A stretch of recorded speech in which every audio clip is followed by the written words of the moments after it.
This video comes from Karuto in the Discord. Join the Discord, drop whatever video you want me to check out, and I'll eventually get to it. So let's go ahead and start with every anime antagonist explained in 15 minutes, baby. Classic in the world of anime antagonists, filled with power-hungry The Tyrant. maniacs that are dead set on control and dominance. Often in a position of power, they believe their way is the only way. If you oppose their way of thought, you must be prepared for a fight, as they're always ready for one. These all about tyrants are strength. immensely prideful, and many of them have a massive god complex. Some examples of tyrants I found in anime are Kaido and Doflamingo from One Piece, Father from Full Metal Alchemist, and lastly Frieza from Dragon Ball. Tyrant villains are usually ridiculously powerful, plus they are usually surrounded by an army of loyal minions. Tyrants force the protagonist to break their limits. Take Frieza for example. He pushed Goku so hard that he transformed into the legendary Super Saiyan, which at the time was thought to be nothing more than a myth. Frieza also rules over many legions of loyal minions with his overwhelming power, which ends up making Frieza believe he's unbeatable. Tyrants always underestimate He's been beaten their so many opponents, times and since because of then. that, they're usually defeated by determination or the power of friendship. The Yeah. redeemed villain is a trope that showcases character growth and moral complexity. These antagonists undergo a mental transformation and transition from being a bad guy into being a good guy. Some examples of redeemed villains I know of are Vegeta from Dragon Ball Z, Greed from Fullmetal Alchemist, Gaara from Naruto, but the villain I believe to go through the best redemption arc is Meruem from Hunter x Hunter. Initially a ruthless Chimera Ant King bent on world domination, Meruem's interactions with Komegi sparked a change within him. He wanted to defeat the champion of every board game to prove his superiority over the humans. But everything went wrong for Meruem when he met a short blind Gunki master. Basically, Meruem just kept getting defeated by Komegi in every single game they played. He began to develop real human emotions as he protected Komegi when she got attacked. He finally understood the true nature of his power, as he realized that power should only be used to defend the weak.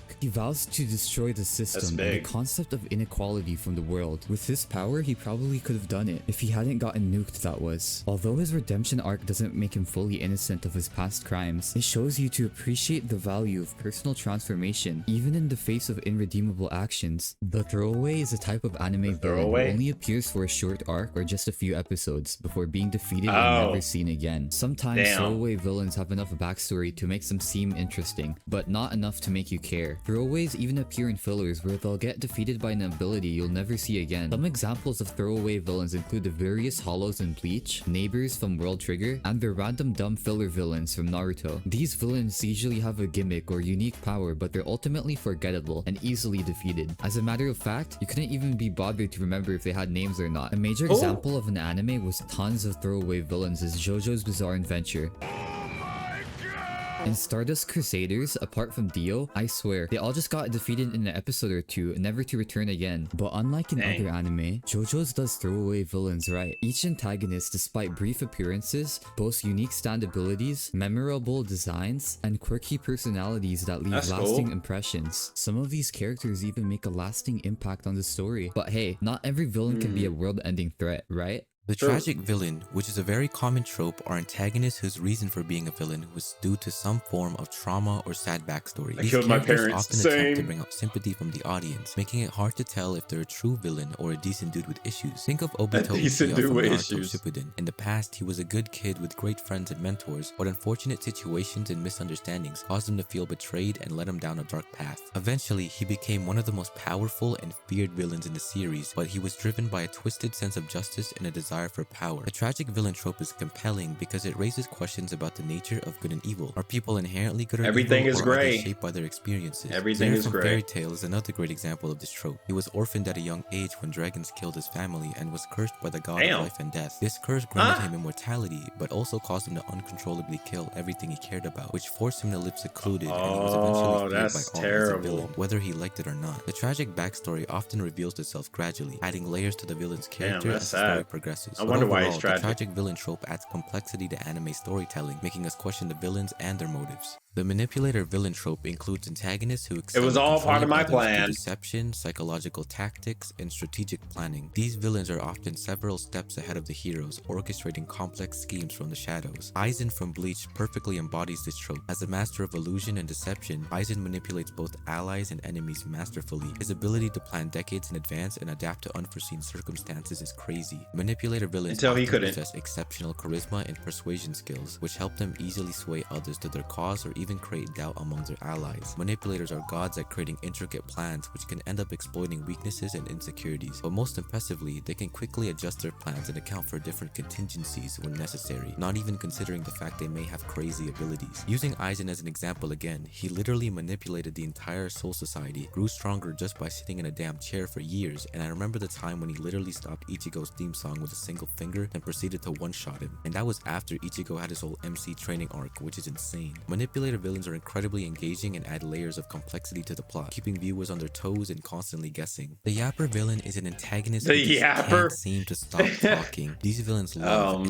love monologuing, often at the most bummy moments, derailing the action to spout lengthy speeches about things like their motivations, backstories, or even evil plans when the MC is at their whim. Nagato from Naruto Shippuden is one of the first people I think of. When Naruto found him inside the tree, and despite his dying condition, Nagato still launched into a sad backstory monologue, and I swear it felt like it lasted multiple episodes. Other notable Yapper villains include Aizen, Frieza, and Light, all of which are prone to long-winded explanations. 100% Light. The Yapper villain trope serves several purposes in storytelling. It provides an opportunity for character development by offering insight into the villain's motivations and backstory. It can also be used as a tool for plot exposition, explaining complex plot points or revealing hidden information. In some cases, it can even build tension by creating suspense or allowing heroes time to regroup or charge an attack. Although I admit that this does provide insight into a character, which some may enjoy learning, it can also bring the plot momentum to a screeching halt, and is sometimes just boring to listen to. These long speeches in a fight wouldn't even make sense. But I guess there's no stopping the monologues, other than skipping forward in the episode for a few years. The destructive villain is motivated by a deep-seated desire to obliterate existing order, destroying everything in their path, often because of personal trauma or profound disillusion with society. Examples of destructive villains are Nagato from Naruto Shippuden, Eren Yeager from Attack on Titan, but the destructive archetype is best shown through Shigaraki from My Hero Academia. Shigaraki's main goal being to destroy hero society and rebuild a new society from scratch, which is often a common theme among destructive villains. His ability basically allows him to disintegrate anything he touches. He even used his decay ability to destroy 1/3 of a city. He's the perfect definition of a destructive villain, with his goal and power being about destruction. Shigaraki sees hero society as ignoring those that it can't protect, allowing problems to accumulate over time, and thus he must destroy everything. The busted villain trope involves antagonists who seem utterly invincible. These characters make their defeat seem impossible as they toy with their enemies and do whatever they want. Some examples of busted villains are Sukuna from Jujutsu Kaisen, Anti-Spiral from Gurren Lagann, Madara Uchiha from Naruto, and Yuwa from Bleach. First, let's go over Sukuna, as he embodies this trope pretty well. Hailed as a king of curses, Sukuna's raw power alone allows him to overwhelm every skilled Jujutsu sorcerer. During the Shibuya arc, he finished Jogo without him realizing he was dead. Immediately after that, we see Sukuna fight Maharaga, and he had control throughout the entire fight. Heck, he even looked like he was having fun. I mean, he's known as the pinnacle of sorcery, the strongest Jujutsu sorcerer of all time. Similarly, Yuwa from Bleach embodies this trope even better. His power to alter the So who will win, Yuha or this guy? Sakuna or Yuha? Somebody let me know. Any ability because the Almighty is crazy. Broken. He had so many abilities that some power scaler sites ban Yuwa in fight debates. Haven't really caught up with Bleach, so I have no clue how Ichigo is beating that guy. The sadistic villain is an antagonist who gains pleasure from inflicting pain and suffering on others. These guys don't just cross the line. They pole vault over it and set it on fire for fun. Examples of sadist villains are Rikako from Psycho-Pass, Doflamingo from One Piece, and let's not forget the poster child for anime sadists, Dio from JoJo's Bizarre Adventure. Dio revels from tormenting others, whether it's physiologically manipulating his own adopted brother or turning a mother into a vampire and forcing her to eat her own baby. His cruelty knows no bounds, as he delights in the anguish he causes. In part 3, Dio is shown as a complete maniac. Instead of just taking time and killing everyone with his stand, he wanted to have a little bit of fun before defeating them, so he could inflict as much pain as possible. But Dio's sadistic nature eventually led to his demise. demise, as he severely underestimated Jotaro. Alright, it's time to talk about the rival. You know, that character who's not quite the villain, but definitely not your buddy either. These guys are like that one friend who always has to one-up you, except they're trying to one-up the main character and maybe just destroy them in the process. The rival is that reoccurring antagonist who just can't seem to leave our hero alone, challenging them to fights and usually trying to prove something. And in some cases, they aren't just some bad guy, instead they often have abilities eerily similar to our MC. It's like looking in a mirror, except if that mirror was constantly trying to outdo you in everything. When I think of rival, the first thing that comes to mind is Gary from the Pokemon series, or Vegeta from Dragon Ball. Gary in particular was directly stated as Ash's rival, and was always one step ahead of Ash, with a smug grin and even a whole damn cheerleading squad to glaze him. What I like the most is that the rival doesn't just stay static, they grow and evolve alongside our hero, almost as if they're on parallel journeys, like two sides of a coin. They constantly push both themselves and the MC to new heights, well, until the MC gets a crazy power-up, leaving them in the dust for a bit. But they always manage to bounce back. They catch Sometimes up. in a twist, the rival can even become an ally. Love them or hate them, rivals are here to stay. But regardless, They're rivals important. usually make things interesting, so why wouldn't you want them around? Alien villains are threats that come from beyond our world, from who knows where, to wreak havoc on humanity. These are the villains of cosmic or incomprehensible origin, whose very existence defies human understanding, which makes them all the more terrifying. Think of the angels from Neon Genesis Evangelion, towering creatures that seem to operate on a completely different plane of existence. Their motives and methods are so alien that the human characters struggle to even comprehend them, let alone defeat them. Or how about Boros from One Punch Man, an intergalactic pirate that came to Earth seeking the ultimate challenge, his power and ambition dwarfing anything the planet had ever seen at the time. Like, it literally took 4 S-tier class heroes to fight Melzagard, who was Boros' 3rd strongest lackey, and Melzagard would have likely taken out a couple S-classes if he just wasn't an idiot. Regardless, the alien trope taps into our deep-seated fears of the unknown. These are threats that don't play by the same rules as us, that come from beyond the stars. Damn, did he flex the knife out of his muscle? Don't play by the same rules and shoot it into, oh man, that come from beyond the stars.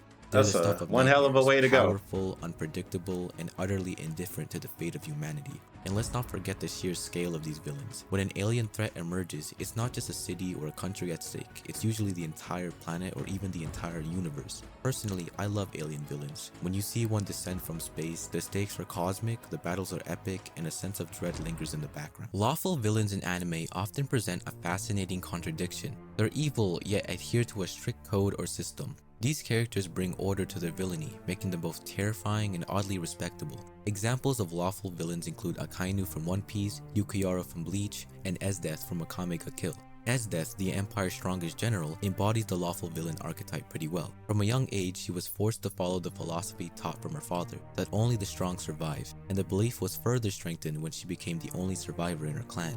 She applies this philosophy consistently throughout her life, which is also why she's on the side of the corrupt Empire as a general. The Empire gives Esdeath the autonomy to act judgment against the Empire's enemies. In her military career, she commits numerous atrocities in the Empire's name.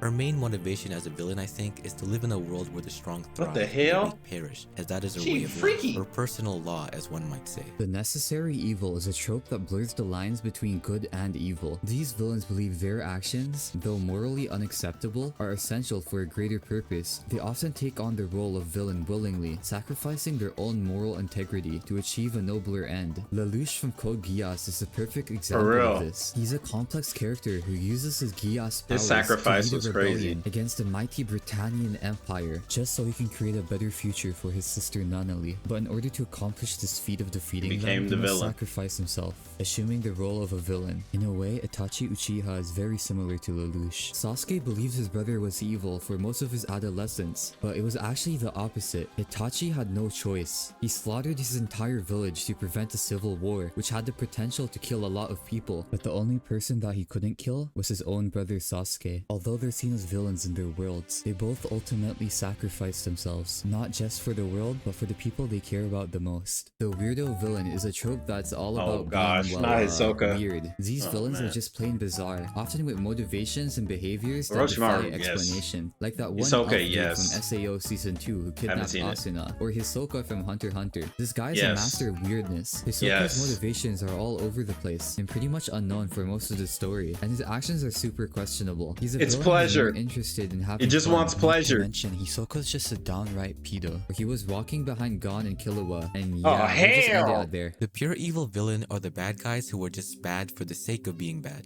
No tragic backstory, no They redeeming just qualities, enjoy just it. pure, It's just who unadulterated they evil. are. They're the ones who make you shiver just by walking into the room. They're the embodiment of malevolence, often driven by a desire to cause chaos, destruction, or suffering. These villains don't need a reason to be evil, they just are. They're like the final boss in a video game, the ultimate obstacle the hero must overcome at all costs. Some examples of pure evil villains include Naraku from Inuyasha and Johann Liebert from Oh, yeah. Monster. I Naraku is forgot about responsible Naraku. for Yeah, nearly all major he is evil. atrocities, tragedies, and negative events that occur in the Inuyasha series, and Johann is a sociopath that wants to erase himself from existence, which includes erasing every person he's made contact with. These characters are the epitome of What? darkness, leaving a trail of devastation without a hint of empathy. They show no signs of redemption or a desire to change their ways, remaining committed to their evil goals to the very end. But hey, sometimes you just need a villain who's evil for the sake of being evil. They remind us of the classic good vs evil battles and give an MC a worthy adversary or challenge, assuming they even stop these lunatics. Thank you so much for watching the video. Feel free to like and subscribe and check out our other videos on. Yeah, we have checked out a couple of these videos and they are amazing. I enjoy these videos. Maybe in the Screen edits a right now. bit, like whenever we switch from one Oh, to that the character who's not quite. we move from one topic to the next, like have some type of segue into it Sometimes in a twist, because rivals are what it make just things cuts. interesting. So why wouldn't you want them around? Alien villains are Yeah, it threats that just come from. cuts. But I don't know, something to work on in the future maybe. This was a great video, man. I really enjoyed this. I learned a bit. I always enjoy learning about other types of anime and types of characters in anime. Yeah, a lot of these I knew about, but I didn't, specifically put a label on them. So like Obito being a tragic villain absolutely makes sense. Busted, yeah, 100%. And pure evil, stuff like that, lawful. And I like the examples too, because a couple of these people I've never heard of, like as Def, right? I've only seen her one time in like a fight that I saw on YouTube, which was crazy. It's nice to get some more information about these characters too. So like hearing about how this guy wants to just, or where is he? Where is he? I don't remember his name. This guy, he just wants to kill everybody, and that means people that he's met. Like, bro, this is one sick bastard right here. So yeah, I enjoy it. So anime table, great job. I'll see you guys on the next one. Peace out.